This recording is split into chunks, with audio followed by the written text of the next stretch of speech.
तैयार है। इजराइल का F-16 तैयार है।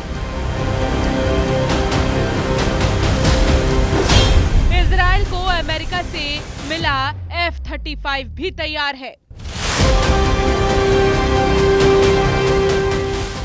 ये तीनों लड़ाकू विमान इजराइल को अमेरिका से ही मिले हैं।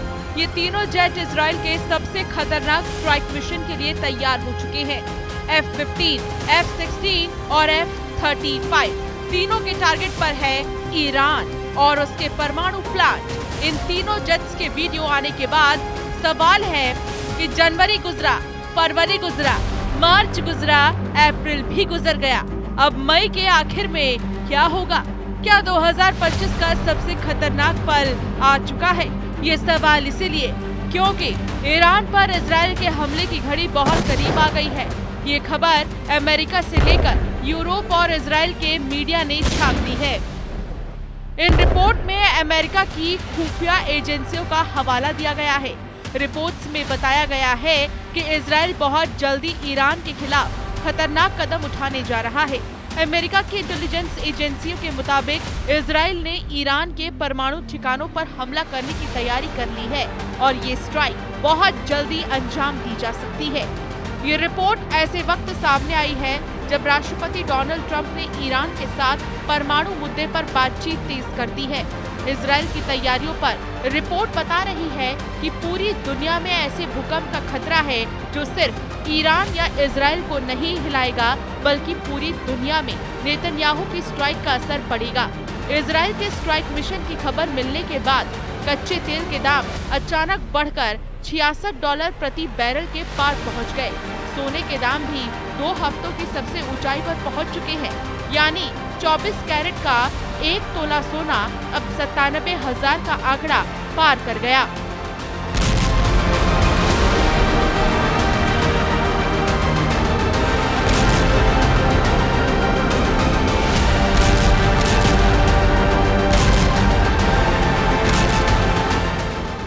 अब सवाल है कि ईरान और इजराइल के बीच क्या होने वाला है।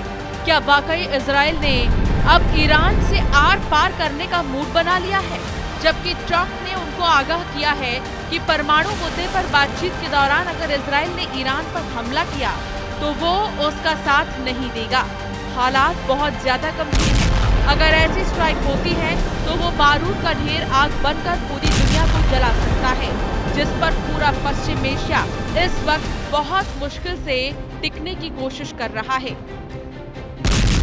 ईरान पर ट्रंप के विशेष दूत स्टीव विटकॉफ ने कहा है कि संवर्धन अमेरिका के लिए लाल रेखा है।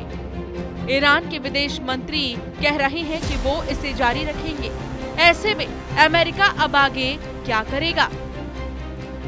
अमेरिका खुफिया अधिकारियों का हवाला देकर बताया गया है कि ईरान पर स्ट्राइक को लेकर नेतन्याहू ने अभी आखिरी फैसला नहीं किया है, लेकिन उनकी तैयारी इस वक्त पूरी है।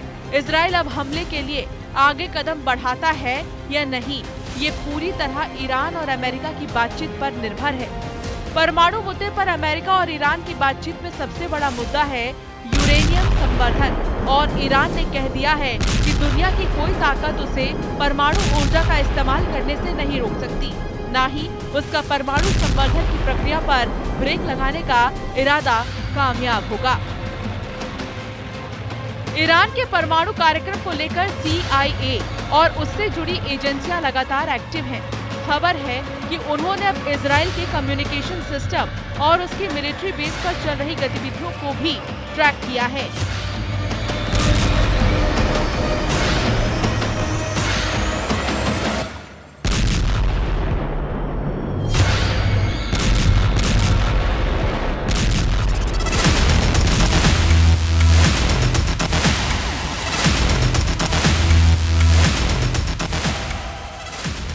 पता चला है कि इजराइल ने हाल ही में एक स्ट्राइक मिशन का अभ्यास किया है, जो बताता है कि नेतन्याहू ने ईरान के खिलाफ एक बड़े मिशन को आजमा लिया है।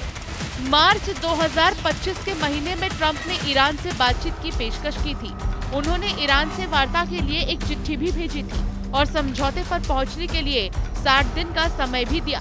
लेकिन अब ये मियाद 5वें हफ्ते को क्रॉस कर चुकी है और अब ट्रंप के हिसाब से ज्यादा वक्त नहीं बचा है।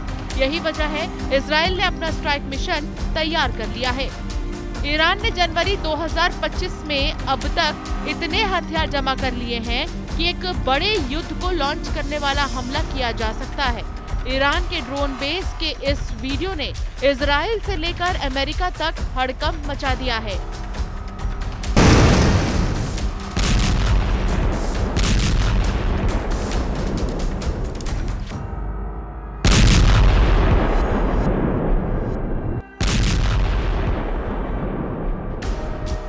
ईरान को साफ साफ नजर आ रहा है कि अब उसे एक नए वॉर जोन के लिए तैयार रहना होगा।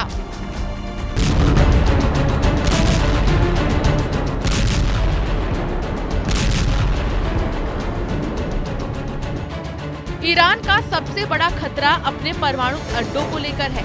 ईरान को खतरा उसकी सबसे बड़ी ताकत मिसाइल बेस को लेकर है। ईरान को खतरा उसकी सबसे बड़ी फोर्स रेवोल्यूशनरी गार्ड्स को लेकर है। ईरान को खतरा उसके तेल के ठिकानों को लेकर भी है, जिस पर इजराइल की नजर गड़ी हुई है। ये चारों ताकत इस वक्त अमेरिका और इजराइल के टारगेट पर हैं। डोनाल्ड ट्रंप ने इजराइल को 2000 पाउंड वाले बम की सप्लाई भी जारी रखी हुई है। ये ऐसे बम हैं जो F-15 जैसे फाइटर जेट से लॉन्च किए जा सकते हैं, लेकिन जब इससे भी बड़े बम से हमला करना हो तो उसके लिए इजराइल के पास बड़े विमान नहीं है।